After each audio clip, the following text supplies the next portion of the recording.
dari kelas Ekonomi Syariah Do semester 2 akan menjelaskan tentang pemadaman listrik di Jabodetabek dan bukti manajemen PLN yang buruk. Untuk memenuhi tugas kuliah, pengantar manajemen dari dosen Bapak Irfan Harmoko. Pemadaman listrik di Jabodetabek, bukti manajemen PLN yang buruk. Sejumlah kawasan di Jawa Barat, Banten, dan Jabodetabek pada hari Minggu 4 Agustus 2019 mengalami pemadaman listrik secara massal dan seperti kembali ke zaman dahulu yang hanya mengandalkan cahaya lilin.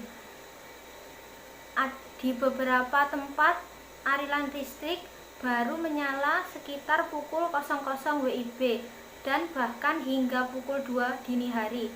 Hal ini tentu menggemparkan masyarakat di daerah tersebut. Dengan adanya pemadaman listrik secara massal ini, banyak pihak yang merasa dirugikan, terutama dalam bidang ekonomi, mengakibatkan padamnya sejumlah area sebagai berikut: Bandung, Bekasi, Cianjur, Cimahi, Cirebon, Garut, Karawang, Purwakarta, Majalengka, Sumedang, Tasikmalaya, Depok, Gunung Puri, Sukabumi, Bogor. PLN menyatakan gas turbin 1 sampai dengan 6 Suralaya mengalami trip sementara. Gas turbin 7 saat ini dalam posisi off. Gangguan pada sutet di dua tempat itu menyebabkan transfer listrik dari timur ke barat Pulau Jawa mengalami kegagalan. Kegagalan ini pada akhirnya menyebabkan gangguan di seluruh pembangkit di tengah dan barat Pulau Jawa. Pemadaman listrik Jabodetabek ini berimbas di beberapa sektor layanan publik seperti gangguan transportasi publik. Di sektor kereta api, PT Komuter Line Indonesia mengatakan bahwa pemadaman listrik di area Jabodetabek tersebut mengakibatkan gangguan perjalanan di seluruh lintasan KRL. Kedua, gangguan jaringan telepon. Pemadaman listrik memang tidak hanya mengacaukan sistem transportasi publik saja, tetapi juga jaringan telepon. Hal tersebut diakui beberapa provider penyedia jasa komunikasi seperti layanan XL Axiata dan jaringan dari PT Telkomsel ikut terdampak dan berimbas pada menurunnya kualitas layanan di wilayah tersebut. Ketiga, gangguan transaksi perbankan. Akibat dari gangguan sistem telekomunikasi tersebut, beberapa bank mengakui mengalami gangguan meskipun tidak signifikan. Pemadaman listrik dan internet menyebabkan dampak pada operasional beberapa ATM di seluruh Jabodetabek. Analisis masalah. Energi listrik menjadi energi vital pada saat ini. Peran listrik dalam kehidupan sangat dominan. Energi listrik merupakan sarana produksi maupun sarana kehidupan sehari-hari yang memegang peran penting dalam upaya mencapai sasaran pembangunan. Sebagai sarana produksi, tersedianya energi listrik dalam jumlah dan mutu pelayanan baik serta yang terjangkau merupakan penggerak utama dan sangat mendorong laju pembangunan di berbagai sektor lain, termasuk juga industri kecil. Kebutuhan dan permintaan masyarakat terhadap energi listrik sangat tinggi terjadi dikarenakan hampir semua aktivitas masyarakat saat ini membutuhkan adanya energi listrik. Dengan adanya krisis listrik nasional, maka salah satu jalan yang ditempuh pemerintah untuk mengatasi kurangnya pasokan listrik dan menghindari listrik mati total pada suatu sistem jaringan listrik adalah melakukan pemadaman listrik bergilir. Dengan adanya pemadaman listrik, hal ini mengakibatkan timbulnya kerugian baik pada pelanggan rumah tangga maupun industri kecil dan menengah.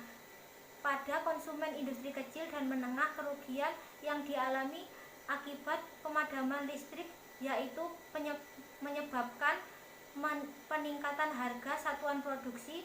Untuk memperkirakan besarnya kerugian yang dialami industri kecil dan menengah didasarkan pada harga pokok produksi yang dikeluarkan untuk menghasilkan barang jadi. Hal ini akan menyebabkan para pelaku usaha mikro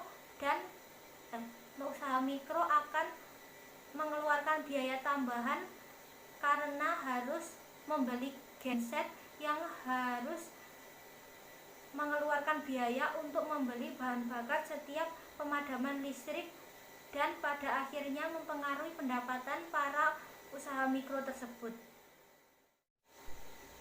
Tanggapan, menurut saya PT Perusahaan Listrik Negara harus melakukan perbaikan dan investigasi menyusul pemadaman listrik massal di DKI Jakarta, Banten, dan sebagian wilayah Jawa Barat. Pertama, hal ini penting terhadap standar ISO terkait keandalan kualitasnya agar tidak terjadi kegagalan saat dioperasikan. Kedua, karyawan PLN harus melakukan pelaporan harian, mingguan, bulanan, dan progress report sangat vital. Report tersebut mampu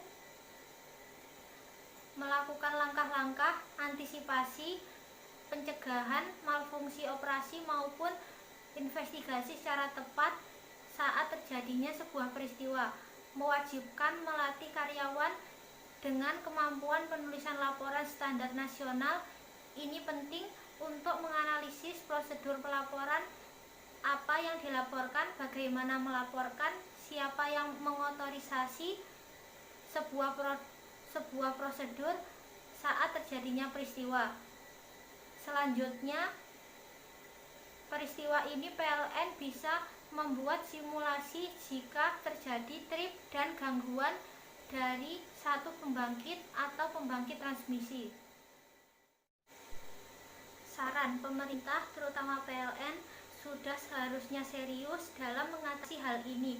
PLN harus segera mengambil sikap agar pemadaman listrik ini tidak terus-menerus terjadi karena merugikan banyak hal, terutama rakyat kecil.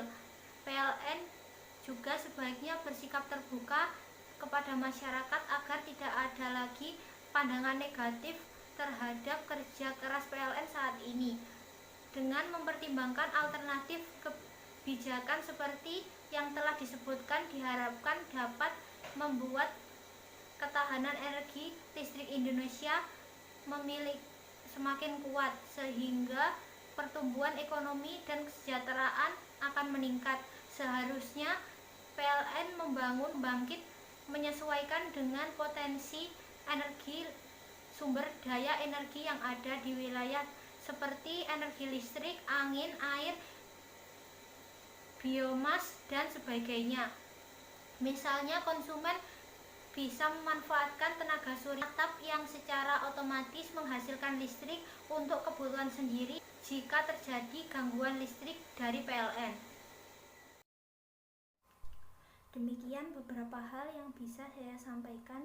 Sebelumnya saya mohon maaf apabila di dalam penyampaian tadi mungkin ada kesalahan kata atau beberapa pernyataan yang menyinggung. Saya mohon maaf yang sebesar-besarnya. Wassalamualaikum warahmatullahi wabarakatuh.